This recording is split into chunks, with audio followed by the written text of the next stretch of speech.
compromiso de vida. Decisiones vitales. Nosotros te informamos y tú decides.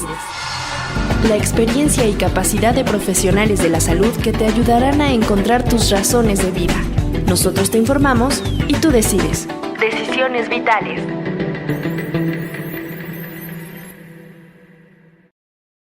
El suicidio es un problema de salud mental que afecta a muchas personas en todo el mundo. Según la Organización Mundial de la Salud, cada año se producen cerca de 700,000 muertes por suicidio, lo que equivale a una muerte cada 40 segundos. Es una cifra alarmante que nos obliga a reflexionar sobre la importancia de abordar este tema con seriedad y empatía. En este podcast hablaremos sobre los factores de riesgo y protección del suicidio, los mitos y estigmas que lo rodean, las señales de alerta y cómo podemos prevenirlo. Además, contaremos con la participación de expertos en el tema que nos brindarán su conocimiento y experiencia en la materia. Así que no se vayan, porque esta es una conversación que definitivamente vale la pena tener. Hoy hablaremos sobre cómo es vivir en un mundo de drogas. Con nuestro invitado, Matías Javier Cornetz, le damos la más cordial bienvenida y junto con la psicoterapeuta Mariale Buenfil, conoceremos parte de su historia. Mariale, ¿cómo estás? Hola Alejandro, muy bien, gracias. Me da mucho gusto compartir el día de hoy con todos ustedes y nuestros dispuestos a ayudar. Y pues déjenme decirles que vivir en un mundo de drogas es como caminar por un campo minado. Cada paso que das puede ser peligroso e impredecible. Las drogas tienen el poder de consumir a las personas y destruir sus vidas, relaciones y futuro. La felicidad y la euforia que algunas drogas pueden proporcionar son efímeras y a menudo se pagan con un precio muy alto. Las drogas no solo afectan a los usuarios, sino también a las personas que los rodean. Familias rotas, comunidades divididas y una economía subterránea con solo algunos de los efectos secundarios del mundo de las drogas. La violencia y la corrupción también están presentes, ya que los traficantes luchan por el control del mercado de drogas y los adictos pueden cometer delitos para financiar su hábito. La vida puede parecer sin sentido. La adicción puede hacer que las personas pierdan todo interés en sus pasatiempos, trabajo o relaciones. La ansiedad, la depresión y otros problemas de salud mental pueden empeorar y ser más difíciles de tratar. Hoy tendremos un testimonial con nuestro invitado. Por otro lado, quiero agradecerles por ser parte de nuestra audiencia y por apoyar todo el trabajo que realizamos por y para ustedes, nuestros disponibles, listos a ayudar y ayudarse. Nos encantaría estar en contacto con ustedes fuera del podcast y para eso les invito a suscribirse en todas las redes sociales. Nos encuentran como Suicidología. Allí podrán seguir las actualizaciones, interacciones y tener acceso a más contenido. Suicidología.com.mx es el sitio web con mucha información relacionada al tema y que puede ayudarle a quien lo requiera, Alejandro. Si requieres de atención, ponte en contacto con nosotros al correo info@suicidología.com.mx o en la línea de atención en la Ciudad de México 55 46 31 33 07. Nuestro invitado, Matías Javier Cornetz, es técnico en droga-dependencia en la Universidad de El Salvador y diplomado en prevención integral de los consumos problemáticos en Cedronar, diplomado en liderazgo generacional y coaching. Desde hace varios años, trabaja para prevenir la enfermedad de las adicciones, dictando talleres, conferencias y diseñando proyectos en instituciones públicas y privadas.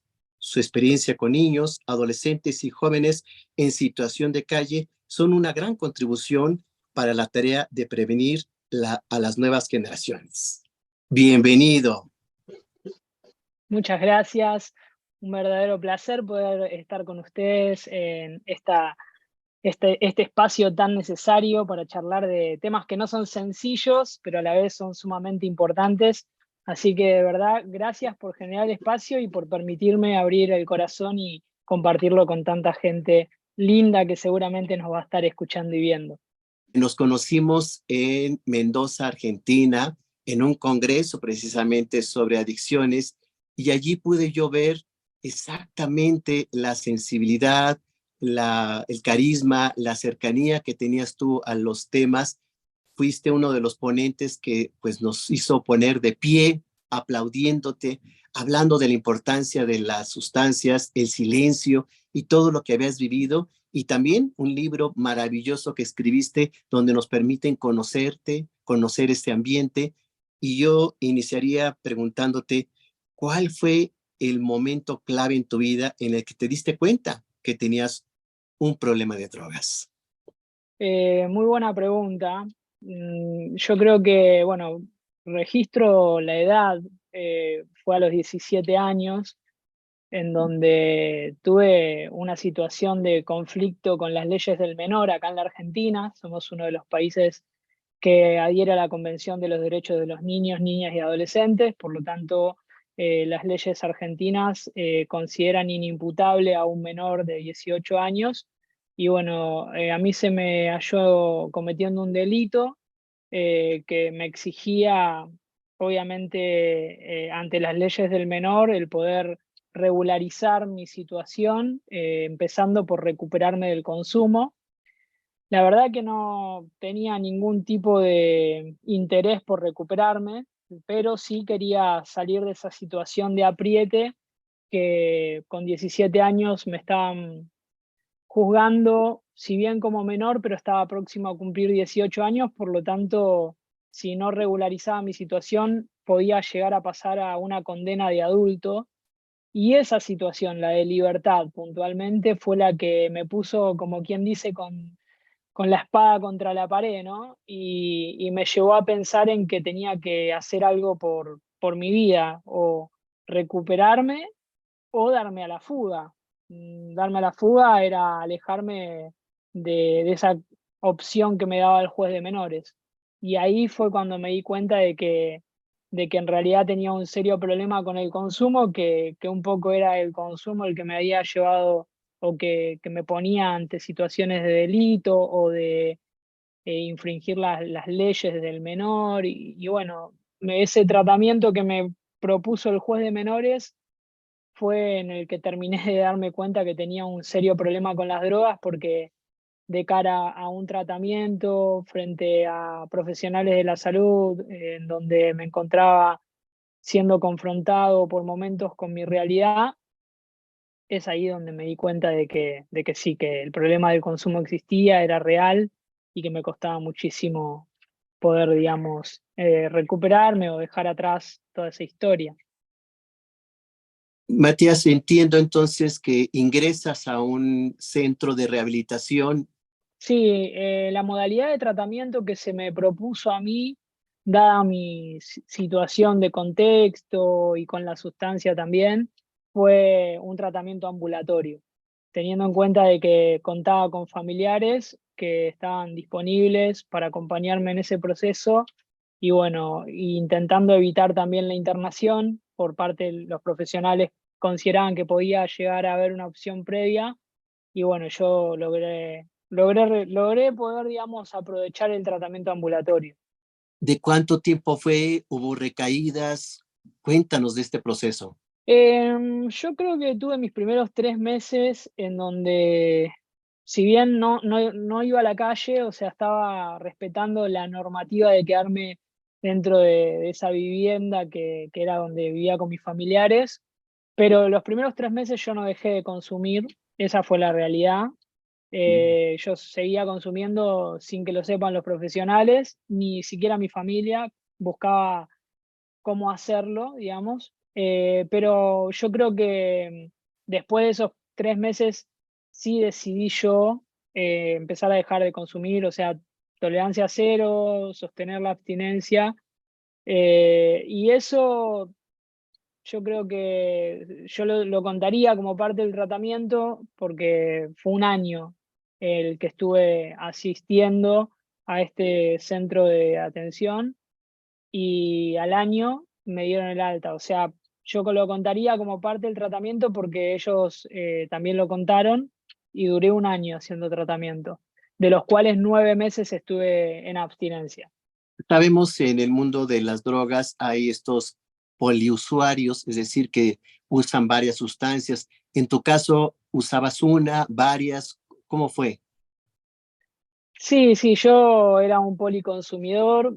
Inicié, bueno, obviamente con alcohol, cigarrillos, yo los considero drogas, marihuana, en periodos estuve también con la cocaína, pero dos drogas que han sido muy, digamos, regulares en mi historia de consumo, en mi recorrido, fue lo que acá se llama Poxirran, que es cemento de contacto, con lo que se pegan los zapatos, la suela de los zapatos, ¿no?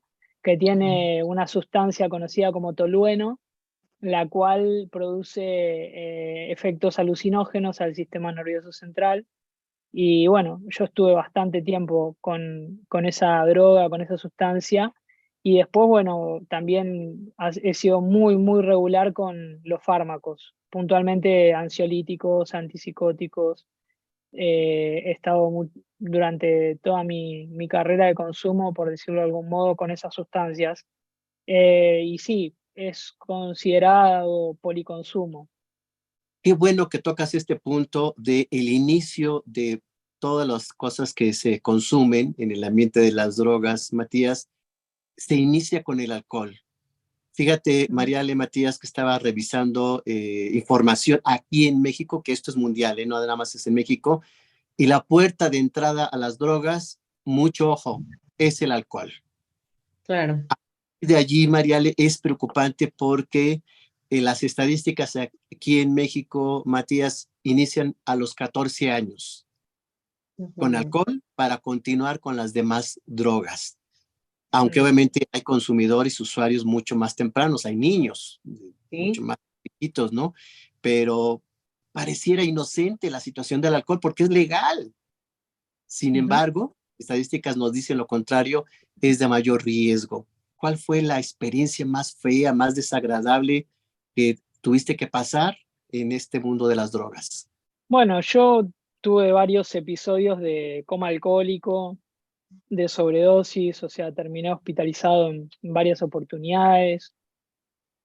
Creo que en relación al consumo es eso, ¿no? Es estar bien cerca de la muerte. Creo que no hay nada peor que eso. Después, consciente, me daba cuenta de que la droga estaba tapando toda mi vida, pero creo que en los momentos donde hasta inclusive por ahí tuve miedo, por decirlo de algún modo, fueron en estos en donde veía que mi vida estaba en riesgo.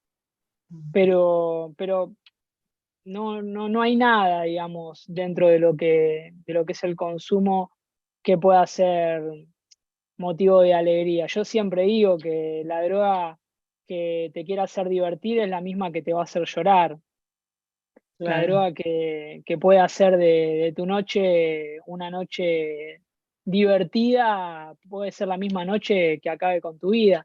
Es mentira esto de que se puede controlar, digamos, el consumo. En realidad, esa droga que uno cree que puede dejar en cualquier momento es la que te puede dejar en cualquier momento.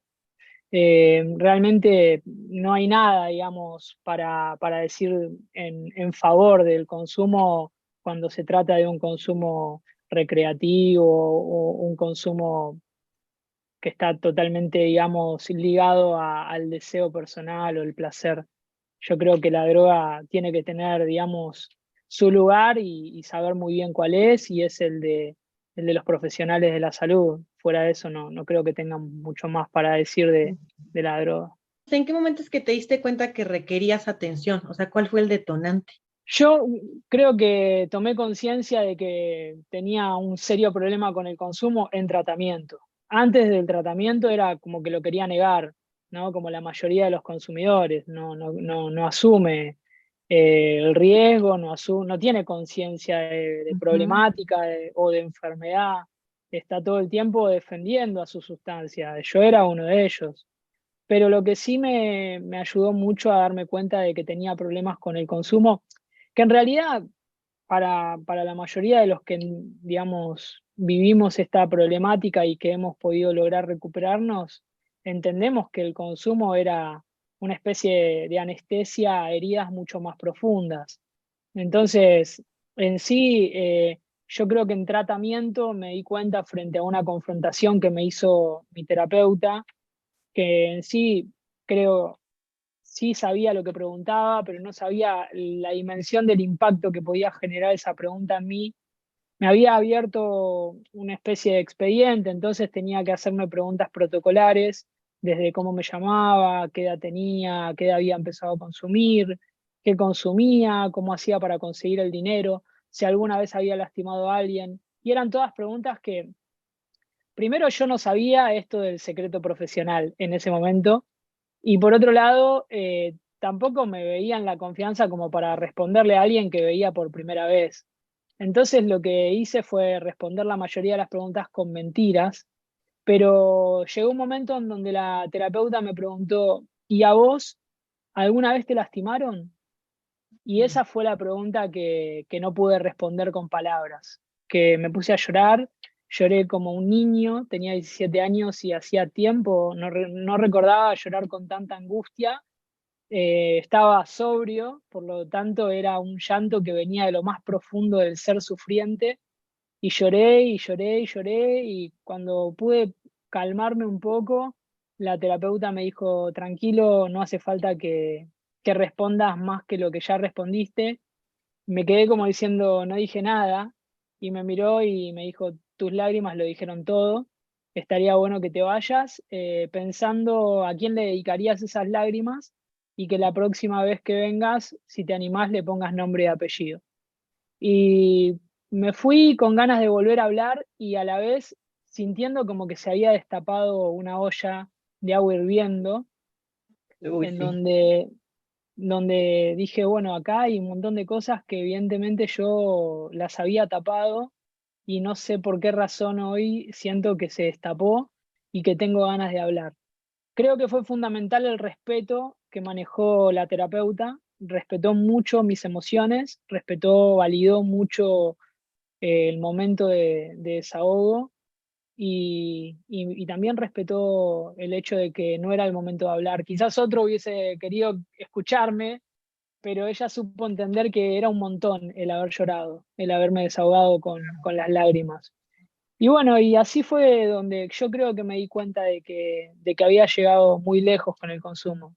El consumo me había llevado, está bien, había hecho ese efecto anestésico durante mucho tiempo a las heridas de mi alma, pero nunca había logrado recuperar ninguna de ellas. Por lo tanto, tenía adormecido todo lo que tiene que ver con el sentir y con el expresar, pero Sí. estaba todo contenido. Es que hay algo muy importante que para la gente que nos ve, nos escucha, debe entender si tiene un familiar con este problema. Lo dice de rápido Matías, pero yo lo he visto con muchos de mis pacientes y es, yo lo dejo cuando quiera. Sí, claro. Poco no, Mariale, pensando que pueden controlar realmente y no es así. La droga consume al individuo y esto, por Ujú. supuesto, lo hace vulnerable, frágil. La familia, ¿cómo se vio afectada? ¿Cómo vivió esta situación contigo? Bueno, mi familia venía de sufrir unos cuantos golpes, entonces lamentablemente mis papás sufrían de enfermedades de salud mental conocidas como bipolaridad, con tratamientos inestables, digo, más que nada porque ellos no terminaban de asumir enfermedad, por lo tanto tampoco asumían tratamiento. Y eso los tenía siempre en recaídas que terminaban hospitalizados, internados. Entonces, mi niñez y mi preadolescencia estuvo bastante vulnerada. Por lo tanto, esta experiencia de calle y de consumo que yo hice, medio como que ellos se dieron cuenta cuando todo estaba muy avanzado. Eso hizo que creo que, digamos, no hayan sufrido un impacto, sino más bien como que fue un deslizarse, ¿no? Mati se fue deslizando, y no lo pudieron atajar, no lo pudieron contener. Yo vengo de una familia muy disfuncional, con varias crisis estructurales en diferentes episodios, entonces eso hizo que lamentablemente no cuente con adultos que pudieran velar por mis derechos y acompañarme. Yo creo que sí fue muy duro cuando vieron que mi situación se estaba volviendo irreversible. Estaban frente a un adolescente con serios problemas, no solo de consumo, sino en cuanto a lo que tiene que ver con el límite, era muy desafiante, estaba muy border, y toda esta situación a mi familia la dejaba medio como atado de manos y pies porque no sabían qué hacer. De todas maneras, creo que aún las situaciones más complejas que se puedan presentar tienen, perdónenme que sea tan optimista y que tenga mi mirada puesta en la esperanza, pero mientras haya vida hay posibilidades. Eso es Claro. algo que a mí me urge decirlo, porque las personas que están frente a situaciones tan crudas, donde familiares se ven en un deterioro constante, tienden a creer que ya no hay nada más por hacer. Y me gusta también decir que hay algo que creo que recién Alejandro lo estaba mencionando, que si bien obviamente la sustancia consume a la persona, y es re importante decirlo, y también hay que ver qué tipo de sustancias son, pero me parece también importante señalar que hay algo más importante detrás de lo que consumen las personas, y es lo que consume a la persona. Hay una diferencia entre lo que consumen y lo que los consume. Yo creo que el consumo siempre es el resultado de una causa muchísimo más compleja, que está intentando de alguna manera escapar, anestesiar, fugar, y la sustancia se lo proporciona, aunque por poco tiempo, ¿no? Lo que dura el efecto de la misma. Pero lo Mm. cierto es que hay una herida de fondo que necesitamos identificar. No con esto estoy diciendo de que no haya que atender el tema del consumo. Sí, por supuesto, porque de hecho Claro. es a partir de ahí que vamos a poder hablar Ujú. de lo que los consume. Pero no poner todo el foco ahí, sino tratar de mirar el ser sufriente y poder ayudarlo a salir de esos lugares. Y justo hablando de esto, Matías, ¿cómo fue tu proceso de rehabilitación? Bueno, yo creo que inició ahí, en esa pregunta. ¿Y a vos alguna vez te lastimaron? Para mí esa pregunta fue un antes y un después. Yo todavía la recuerdo y no puedo dejar de emocionarme, porque creo que conectó con el ser sufriente. Conectó con el Mati que había detrás del personaje, ¿no? Ese personaje del cual yo me había hecho, un personaje delictivo, desafiante, malo, del cual obviamente me hice para sobrevivir a la jungla de asfalto, que llamamos acá Claro. en la ciudad de Buenos Aires. Esto donde el más fuerte es el que sobrevive. Y detrás de ese personaje siempre, en todos los que yo he conocido, hay un ser humano frágil, vulnerable, que llora, que pide ayuda, que tiene miedo.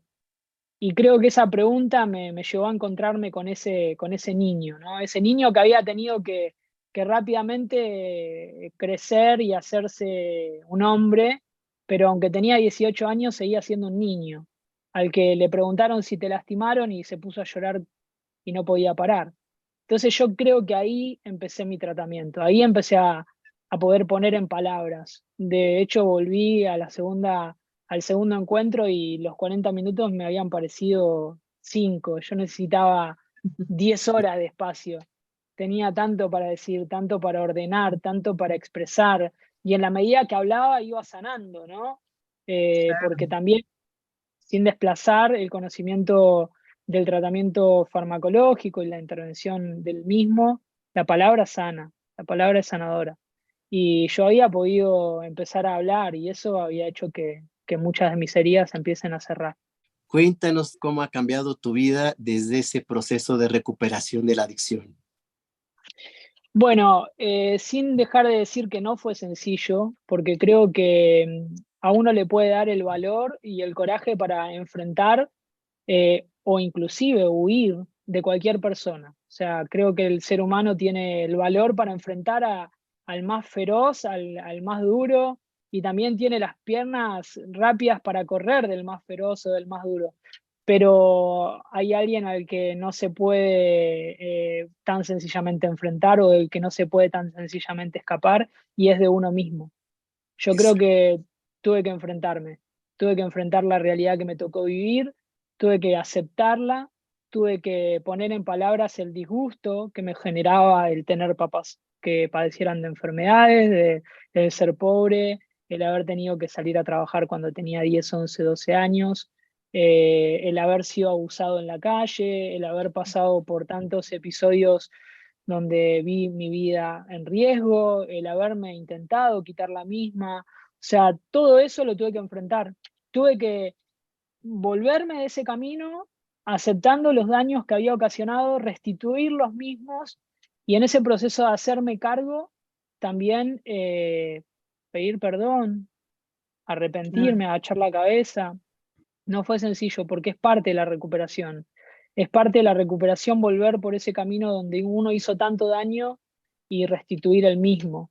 Yo creo que eso es lo más difícil, porque de verdad, lo digo, esta es mi experiencia, no estoy diciendo que el caso sea para todos igual, pero mi experiencia fue más duro enfrentar mi propio yo y restituir los daños que la abstinencia. Para mí fue más duro. Yo creo que soporté mucho más fácil el no consumir que el no, digamos, el hacerme cargo de lo que había pasado, de lo que había hecho y de por qué había pasado todo esto. Sí, Entonces, digamos sí. que fisiológicamente fue más fácil que todo lo emocional que estaba ahí de fondo. Y porque en realidad la sustancia a mí me ayudaba a escapar de eso que estaba de fondo. Me llevaba, me lo hacía más llevadero, aunque no resolvía nada. Yo siempre digo, las sustancias nunca le resolvieron el problema a nadie, al contrario, se lo agravaron. Pero mientras dura el efecto, uno no siente. Y bueno, mientras no sentís, no importa si la infección sigue estando, vos no sentís. Y cuando digamos, el analgésico, el anestésico pase y el dolor vuelva, bueno, ahí me acordaré de nuevo. Pero mientras tanto, entonces, cuando la sustancia ya no está, lo que duele, y bueno, hay que hacerse cargo. Hay que ponerlo sobre la mesa, hay que dejarse tratar, y eso sí, sin dudas es más doloroso. Es que hay dos factores allí, ahorita que nos comentas esto, Matías, para todas las personas, todos los disponibles que están con nosotros, y es esta realidad alterna que se tiene en el consumo de cualquier fármaco. La gente adicta no le gusta su realidad, entonces a través del consumo, pues siente una realidad diferente, placentera, que efectivamente dura poco y tiene muchos daños y perjuicios.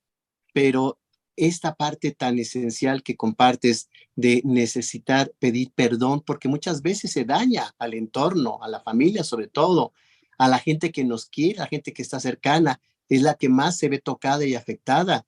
Les llamamos a veces los codependientes, ¿no? Sí, sin dudas. De hecho, a mí me gusta dejar pensando a la gente con ciertas frases que en lo personal me hacen bien pensar, ¿no? Y de verdad que esa sustancia que te hace reír, en paralelo hace llorar a tu familia. Sí. Es real, es real. Sin, digamos, ánimo de querer, digamos, demonizar a las sustancias, porque no, obviamente que esa misma sustancia en un contexto cuidado y saludable, digo, por ejemplo, el alcohol, quizás, digamos, muchos lo consumen y no terminan siendo alcohólicos, ¿no? Teniendo en cuenta ese aspecto, pero sí es cierto de que yo me inclino más hacia el que consume para escapar, ¿no? El que consume para alejarse de esa realidad que lo atormenta. Y sin dudas que las heridas más profundas que se generan en la familia están auspiciadas por estas marcas, ¿no? Que arrastran a esa persona que no puede enfrentar la realidad del consumo. ¿Cómo se puede ayudar a alguien que está lidiando con esta adicción? Yo creo que una de las, bueno, obviamente hay diferentes, digamos, cada caso es particular, habría que ver caso por caso, pero una de las maneras de poder generalmente ayudar a las personas que uno identifica que están atravesando un consumo problemático, porque se ve o es evidente, yo creo que tenemos que tratar de no poner el foco en las sustancias. Para mí eso es re importante y tratar de poner el foco en el ser sufriente, en la persona, empatizar, ¿no? Porque Claro. uno tiende a inconscientemente, ¿no? Volverse un persecutor de las sustancias y nos ponemos como a perseguir las sustancias. Y la persona que consume, lo primero que va a hacer cuando siente que vos estás atacando su sustancia es ponerse en guardia. O Pues sea, sí. ponerse a la defensiva, reaccionar. Y me parece que hay un camino más estratégico para llegar a la confrontación y tiene que ver con empatizar y no atacar de entrada a la sustancia. Cuando la persona está todavía fuera de la posibilidad de un tratamiento. En tratamiento es otro la forma de abordarlo, pero eso se encargan los profesionales. Ahora, si yo estoy hablándole a un familiar, lo que más recomiendo es no atacar la sustancia. No atacarla porque el consumidor se va a poner a la defensiva. Entonces, sí Claro. empatizar con el ser sufriente, con lo que lo consume, con lo que lo preocupa, con lo que lo angustia, con lo que lo frustra, y tratar de ayudarlo a ver de que la sustancia no está colaborando con esa situación, ¿no? No está favoreciéndolo, por el contrario, que está perjudicándolo, que está agravando más la situación. Entonces, cuando la persona logra tomar registro de esto, no en un acto de demasiada conciencia, pero sí tomar registro y reconocer, sí, la verdad que tenés razón, automáticamente decirle, ¿y no te parecería bueno que podamos consultar a un profesional? Que vayamos a un centro para que te evalúen, porque ellos son los que saben. Acá el punto es que cada familiar, amigo, allegado de una persona que consume, tenga presente como objetivo el poder hacer una consulta a profesionales especializados para que lo evalúen. O sea, acompañar al usuario a hacer una consulta. Eso es fundamental. Esta parte creo que es esencial. No convertirte en el policía que anda persiguiendo Claro. ansia, Por- sino Porque convertir. aparte no se ve a la persona, ¿no? O sea, esta persona de por sí se siente sola o se siente mal y pues en vez de ver a la persona como tal y ver qué le pasa, estás viendo la droga. Exactamente ser el acompañante de alguien que está atravesando en esta situación, ¿no? Sí, intentar jugar de aliados, ¿no? Es No de jueces que señalan, ni de testigos que miran como de costado, sino involucrarnos, obviamente sin simpatizar con la conducta del consumo, porque no, pero sí empatizar con lo que lleva a la persona al consumo. Y como aliados, ayudarlos en la medida que en el andar nos los permita, mostrarle, no cuando está en el piso, todo roto, lastimado, ahí toca hacer la del samaritano, ¿no? Levantarlo sin demasiadas preguntas y ayudarlo a recuperarse de esa caída, pero después sí volver a qué fue lo que pasó, porque obviamente tenemos que hablar del tema en el momento que sea Claro. necesario y volver de nuevo al punto, es, che, esta situación cada vez se pone más difícil, estaría bueno que busquemos ayuda. Las personas no niegan la ayuda, o sea, no la rechazan. Solamente que nosotros tenemos que saber cuándo es ese momento, encontrar el momento. que sea efectiva, ¿no? Y hay algo que hayas aprendido sobre ti mismo durante tu proceso de recuperación que no sabías antes de ti. Uf, un montón, un montón. Eh, De ah, hecho, siento que, y no me avergüenzo de decirlo, que sigo en recuperación. Eh, para muchos eso es como rebajarse un poco. Creo que hay personas que, bueno, por cuestiones de narcisismo, de egocentrismo, de banalidad, creen tener todo resuelto. Yo, la verdad que cada vez me encuentro más vulnerado y a medida que voy creciendo me siento todavía más vulnerado. Es como que es una constante para mí la recuperación y aprendo todo el tiempo, pero porque me mantengo en esa actitud, ¿no? Una actitud de aprendiz, una actitud de un espíritu enseñable, una persona que sabe poco. Entonces, aprendo mucho. Pero una de las cosas que el tratamiento me ha ayudado a ver es que el silencio enferma. El silencio enferma. y que necesito poner en palabras lo que me pasa. Yo, de hecho, prácticamente hago el proceso de poner en palabras casi todo el tiempo. Mi esposa ya me pide que me calle, porque yo todo lo necesito expresar, porque todo es parte para mí, el expresar para mí es parte de procesar, es parte de elaborar, es parte de madurar las ideas, madurar los sentimientos. Eh, y creo que eso es algo que me dejó el tratamiento. El tratamiento me enseñó a poner en palabras lo que pienso, lo que siento, lo que necesito, lo que deseo. Y también, obviamente, darle el espacio al otro, al que comparto con el que comparto la vida también de que se exprese y ayudarlo a expresarse. Vivimos en un mundo en donde parecería que no hay tiempo. No hay tiempo para Claro, expresarse, hay pocas personas que sean buenos oidores, poca entonces, comunicación.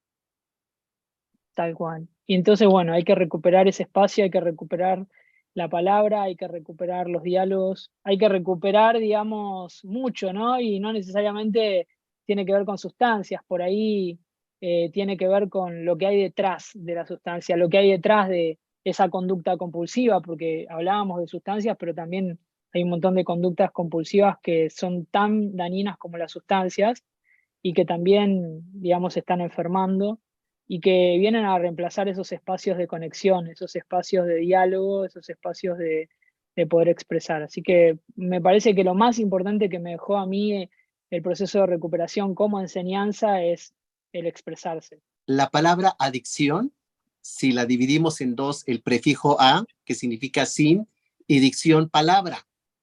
Entonces, ¿qué es cierto es lo que nos comparte hoy Matías, en que la palabra es una forma de sacar la emoción, porque si no la expresamos, la actuamos y muchas veces en forma negativa, destructiva y pues con varias situaciones complicadas, ¿no? Es un tema tan amplio que yo quiero que no sea la única vez que estés con nosotros, Matías. Hay que hablar mucho de esto. Me gustaría saber también estas fases de la recuperación, porque hay también muchas recaídas y muchos otros temas Sí. que tocar, pero Mariale nos trae recomendaciones. Cuéntanos qué nos recomiendas para este tema. Sí, así es, Alejandro. No sin antes recordarles que los estamos esperando en todas las plataformas de podcast y redes sociales. Nos encuentran como Suicidología. Y bueno, pues primero quisiera recomendarles este libro de Matías. Se llama Eh, Guardado en su corazón. Pues aprovechando que está aquí Matías, que nos pueda hablar un poquito de qué trata este libro. Bueno, es mi historia de vida, es autobiográfico. Yo ahí relato en detalle todo lo que me tocó vivir antes de la calle, durante el proceso de calle y también mi recuperación y mi reinserción. O sea, es un relato que realmente vale la pena disfrutar, leer, porque nos enseña mucho. Es la historia de muchos, ¿sí? Personificada en Matías, pero es la historia lamentablemente de muchas niñas, niños, Sí. preadolescentes, adolescentes, porque hay patrones que se comparten, hay comunes denominadores en esto, lamentablemente, ¿no? Y creo que ayuda mucho a las familias, tanto a aquellas que están en riesgo, porque de verdad estamos todos en riesgo frente a los consumos, porque vivimos en una sociedad consumista y el narcomenudeo se encargó de generar el fácil acceso a la sustancia, por lo tanto, cualquier niño, niña, adolescente de clase media, alta y baja se encuentran tan expuestos a esto. Creo que ayuda a las familias a revisar los métodos de crianza, agudizar la mirada en las necesidades reales de las diferentes etapas y también a identificar los riesgos que muchas veces minimizamos o naturalizamos ciertas situaciones que para nada creo que es prudente y el texto te invita a problematizarlas, ¿no? A poder decir, bueno, acá hay que hacer foco, porque esto a mi hijo o a mi hija le puede estar pasando también y yo no lo sé. Claro. Entonces, prevenir fundamentalmente, y creo que es un libro que termina dejando una cuota muy amplia de esperanza, porque si bien las estadísticas hablan de muy baja recuperación, pero es posible, se necesita obviamente del apoyo y de la intervención de los diferentes efectores, sectores, pero es posible. Así que el mensaje final de Guardado en su corazón es que aquello que guardé en mi corazón y me llevó a enfermar, también lo pude expresar. Y cuando lo empecé a expresar, mi fe, fundamentalmente mi fe en Dios, me permitió también conocer lo que Dios tenía guardado en su corazón para mí, que no tiene nada que ver con lo que me tocó vivir, sino que más bien conectándome con lo que Él tenía para mí a través de consejos, a través de fundamentalmente la palabra de Dios, la Biblia, que yo la leo mucho y me deja muchas enseñanzas. Pude descubrir lo que Dios tenía guardado en su corazón para mí. Así que Guardado en su corazón es un texto que vale la pena leer. Pues ahí está. Entonces no se lo pierdan, Guardado en su corazón, de Matías Javier Cornets. Y bueno, sobre otras recomendaciones, hay una serie que de hecho ha estado muy de moda en HBO, se llama Euforia, ¿no? Y justo, pues bueno, es esta chica que está muy metida en las adicciones, ¿no? Y vemos su recaída y me parece que es una serie también que ha hecho como caer en cuenta, ¿no? Alguna paciente alguna vez me mencionaba que ella estuvo en este problema de adicción, ¿no? Que cuando la vio, ¿no? Cayó en cuenta del daño que le hacía a su familia. Entonces, me parece una buena opción, una serie que marca muy bien este tema. También hay una película que se llama Sicario, y en esta película, pues justamente, pues se plantea todo el tema de las drogas, el narcomenudismo, ¿no? Entonces también es algo muy interesante. Y hay un documental de Amy Winehouse, me parece que se encuentra en Netflix, y también es muy interesante porque al final, bueno, pues recordemos que ella falleció por una sobredosis, su historia de vida desde niña, ¿no? Y cómo fue cayendo en esta adicción. Entonces creo que también es una muy buena recomendación. Y pues me pueden seguir en mis redes sociales para poder ver estas recomendaciones. Me encuentro tanto en Facebook como en Instagram como psicoterapeuta María Alejandra Buenfil y en Twitter como Mari-Ale-1. Muchas gracias, Mariale, por estas recomendaciones. Estoy seguro que serán del agrado de nuestros oyentes y de las personas que nos ven en video. Matías, ¿cuál es el mensaje que le dejas a nuestra audiencia? Bueno, a mí en lo personal creo que me ayudó mucho, como venía diciendo, entender que aquellas cosas que venía silenciando y que de alguna forma se estaban transformando como una bomba atómica dentro mío, que en cualquier momento podía explotar y acabar definitivamente con mi vida. Creo que entendí bueno, que tenía que romper el silencio, ¿no? Y creo que romper el silencio no es fácil, pero más difícil es vivir con él. Y encontrar espacios donde poder hablar va a ser el inicio de un camino de recuperación, y que aunque hoy no lo estés pudiendo ver y aunque hoy tengas delante tuyo una nube negra que te hace creer que se terminó todo, que no hay nada más por qué pelear, por qué continuar, déjame decirte que detrás de esa nube, por más negra que parezca, hay un sol que brilla y que tiene ganas de iluminarte, y que probablemente sea difícil atravesar esa nube, pero bueno, sugerirte que no lo hagas solo, que no lo hagas sola, que hay un montón de personas que están disponibles, como por ejemplo en esta gran red que quiere acompañarnos a transitar los momentos difíciles. No es necesario que lo hagamos solos, por el contrario, acompañados se torna mucho más interesante, y animarte a eso, a que te tomes fuerte de la mano de aquel que te la extiende, sean profesionales, sea quien sea que te extienda la mano, aunque esa mano no sea conocida, aunque esa mano no sea la que hubieses querido que te extiendan, aunque esa mano no sea la de tu papá, la de tu mamá, pero si hay una mano, no la desaproveches, porque esa mano puede ser la que te acompaña a empezar de nuevo, y verdaderamente es lo que te deseo, que te animes a creer que se puede volver a empezar. Matías, ¿dónde te pueden contactar? Pueden encontrarme en cualquier red social como @Matías Cornets, Cornets con K y TZ al final. Y pueden encontrarnos bueno, en YouTube, en Instagram, en Facebook, en cualquier red social pueden encontrarnos así. Y también soy director y fundador de una ONG que se llama Prevenir es Amar, y también nos pueden encontrar en cualquier red social como Prevenir es Amar o en la web www.preveniresamar.org. Es así como llegamos al final de este programa, queridos disponibles, listos para ayudar y ayudarse. Quiero dejarles un mensaje de esperanza y prevención de suicidio. Les recuerdo que siempre hay una solución a los problemas, no están solos. Hay personas especialistas y profesionales que les pueden brindar ayuda. Si se encuentran pasando por un momento difícil, no duden en buscar ayuda. Las líneas de emergencia están disponibles en su localidad y en la Ciudad de México al 55 46 31 33 07 para escuchar y brindar apoyo. Juntos podemos superar cualquier obstáculo y encontrar la luz en medio de la oscuridad. Agradezco la presencia de Matías Cornets. Gracias por compartir tu experiencia el día de hoy. A la psicoterapeuta Mariale Buenfil, gracias por tus recomendaciones. Al webmaster Alejandro Ledesma por mostrar nuestra imagen y audio en redes sociales.